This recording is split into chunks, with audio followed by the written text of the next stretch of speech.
David Loison, nous sommes là devant une de vos œuvres réalisées à l'abbaye du Valas, oui. C'est La Feuille. Alors parlez-nous un petit peu de cette œuvre. Alors on était parti sur une œuvre sur le thème de la nature. Voilà, on est parti sur une jeune pousse avec son bourgeon et réalisé en frêne. D'accord. Local. C'est un arbre, comme tous les autres d'ailleurs que l'on peut voir, qui est mort. Hein, C'est ça, qui était tombé ou qui avait été abattu et du coup on a revalorisé le bois de cet arbre. Quelle était la difficulté particulière sur cette œuvre-là? L'assemblage, parce que ici le diamètre du tronc ne permettait pas d'inclure la feuille en une fois. Donc il a fallu réaliser un assemblage, percer le tronc et réaliser l'assemblage. Alors, nouvelle œuvre, cette fois on est devant la plume. C'est ça. Donc une plume réalisée en frêne aussi. Donc ici la difficulté c'était de la placer à un endroit où il n'y avait pas de fissure apparente sur le tronc pour éviter qu'elle s'ouvre en plein milieu. Là on est sur une seule pièce, il n'y a pas d'assemblage. Il n'y a pas d'assemblage ici. La difficulté donc c'était plutôt vraiment de la placer au bon endroit sur le tronc, donc d'analyser l'ouverture naturelle du tronc pour éviter de l'avoir en plein milieu. Et alors, plutôt satisfait du résultat? Très satisfait. Je la trouve très jolie et les visiteurs aussi. Alors David, là nous sommes sur le banc avec une vue magnifique sur l'abbaye, mais ce qui nous intéresse c'est cette œuvre. Un peu plus de difficulté là peut-être hein? Oui, beaucoup plus d'assemblage et de plus d'être régulier au niveau des dossiers, au niveau de l'inclinaison des dossiers, que tout le monde soit parallèle. C'est un assemblage, mais c'est un seul et même arbre au départ? C'est un seul et même arbre, oui. Et donc la même essence, forcément? Même essence, on est toujours sur du frêne. Toujours du frêne? Ouais. C'est ce qu'on a le plus ici? Oui, c'est ce qu'il y a. Il y a beaucoup dans le bois là, de tombées, en tout cas, et de malades. Et le frêne présente des difficultés, des avantages pour ce genre de travail? Pas particulièrement. C'est pas le plus tendre à travailler. Voilà, il y a des bois qui sont plus faciles à travailler que le frêne. Mais bon, ça se travaille bien aussi. Hein. Et comment ça vieillit, ce bois? Il va noircir. Ouais. Et ça va noircir. Ça se fend plus facilement que d'autres bois. Mais bon, ça reste un bois qui est durable. Alors là, David, nous sommes devant de plus petites sculptures, des animaux. Il y a un écureuil, il y a un pivert, il y a une morille derrière moi, il y a des champignons amoureux qu'on verra tout à l'heure là-bas. Il y a un hérisson aussi un petit peu plus loin. Là donc plein de petites sculptures, mais qui demandent sans doute autant de boulot. Oui, c'est ça, parce que on doit être d'autant plus précis sur des petits sujets. Bon là, on a fait des petites sculptures parce qu'il restait des petites souches à travailler. Mais oui, ça demande aussi du boulot de précision. Il y a des essences différentes là, on dirait, non? Il y a essentiellement de l'érable. Plus difficile, moins difficile que le frêne? C'est à peu près pareil. C'est un bois assez sec à travailler.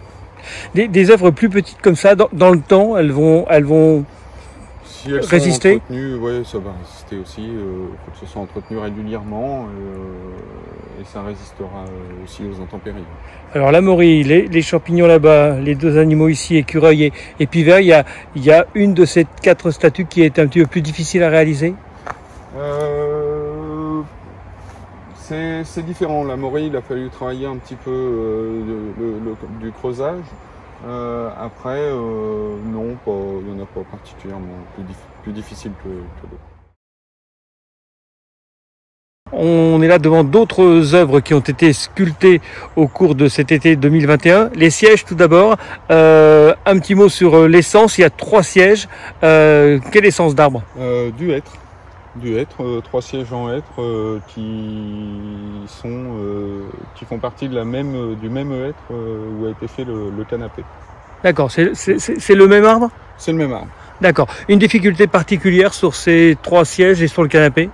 Non, pas particulièrement. Au départ, il devait être fait un peu plus simple, mais j'ai voulu rajouter un peu de pierre pour que ce soit un peu plus en harmonie avec la tourelle qui est derrière. Et puis le logo de l'abbaye. Et le logo de l'abbaye. Une petite difficulté en plus, ça, le logo? Non, pas particulièrement. Un peu de dessin, un peu de bas-relief. Voilà, fallait être un peu plus précis au niveau des dimensions pour que le logo soit bien dimensionné. Le canapé, là, il y a eu peut-être un peu plus de difficultés, parce que c'était vraiment un très très gros morceau. Ouais, ça a été un gros morceau, ça a été compliqué de l'évider en fait, de vider la partie dossier et assise, et garder la matière pour sculpter l'écureuil, et pareil de la pierre en bas, voilà, pour ajouter un peu de texture. Il y a toujours une différence entre l'idée qu'on a au départ et ce que l'on réalise finalement? Oui, beaucoup de différence encore sans le canapé qui devait être aussi plus simple que ça, mais une fois qu'on est parti, on a l'inspiration qui vient et puis on se lâche un peu. Alors, on va se tourner maintenant vers, j'ai envie de dire, la vedette. La vedette, c'est cette chouette qui a été sculptée sur 3 jours à la mi-août 2021. Alors là encore, quelle est la difficulté pour une telle réalisation? Alors là, c'est de garder les proportions en sculptant sur une œuvre de grande dimension et en ayant peu de recul pour voir si on respecte bien les proportions de la pièce. C'est dû être aussi? C'est dû être aussi. Donc pas de difficulté supplémentaire du fait de l'essence de l'arbre? Non. Je craignais qu'il soit un petit peu creux ou autre, mais aucun problème. Tout s'est très bien passé. C'était une première, une œuvre de cette taille-là? Oui, une première. Là. Sur cette hauteur et cette taille-là, c'est ma première. Donc ça veut dire qu'il y en aura peut-être d'autres? Il y en aura sûrement d'autres, bientôt. Il y a déjà des idées là? Il y a déjà des idées, il y a des projets en cours. Dans une œuvre comme celle-ci, comme dans toutes celles que l'on voit au cours de ce parcours, qu'est-ce qui est à craindre maintenant? Que ça vieillisse mal, qu'éventuellement ça puisse travailler un peu trop?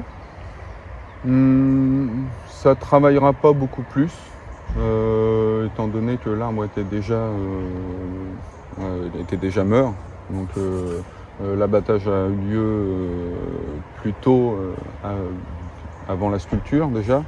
Donc il avait déjà travaillé, il y avait déjà un peu des traces de fente naturelle. Voilà, là ça s'ouvrira pas plus. Voilà, après il faut continuer à l'entretenir et puis comme tout bois ça se dégrade forcément, mais bon, sur ces dimensions là ça reste assez durable. Ça va noircir un peu? Ça va noircir un peu, il va y avoir des couleurs, voilà.